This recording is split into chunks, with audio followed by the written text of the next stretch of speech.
Many people believe that their emotions are the problem. So if they feel anger, they often don't like that. Or maybe they might feel anxiety, and they often don't like that either. Or maybe they feel sadness.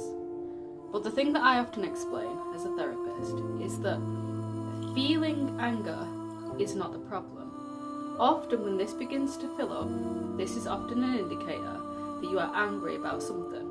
For me, personally, when I feel angry, this means I either don't feel seen, I may feel that somebody is overstepping a boundary, or maybe they feel like anxiety is the problem. Or maybe they feel like feeling sadness is the problem. But what if I told you that the emotions that you feel are just the messengers, and they are trying to indicate something because they often know you very well? However, if you push anger past the point where it begins to overflow, or you push anxiety past the point where it begins to overflow, or you push sadness past the point where it begins to overflow, this is when you have a true, real problem. And this is because the emotions was never the problem, but you didn't do anything to listen to it and reduce the level of anger you felt.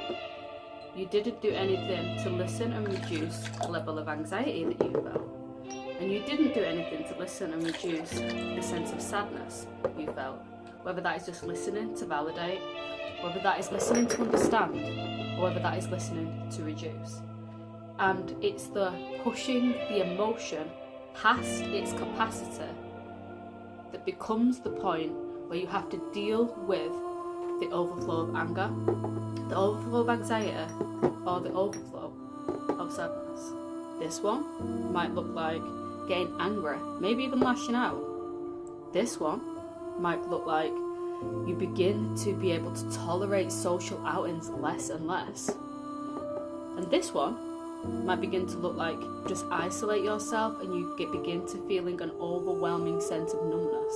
And your natural innate response is to be mad at the messengers. But it wasn't the emotions being there that created the problem. It was the not listening to them and pushing them past capacity to the point of where they began to overflow that became the problem. But the true problem, you never listened to yourself.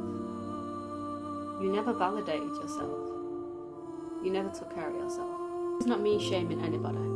I've been there. I've done that. But the moment that I began to do what I'm talking about and deal with the emotion and take care of it and listen to the message and validate and care for myself, I no longer get to the point where these overflow.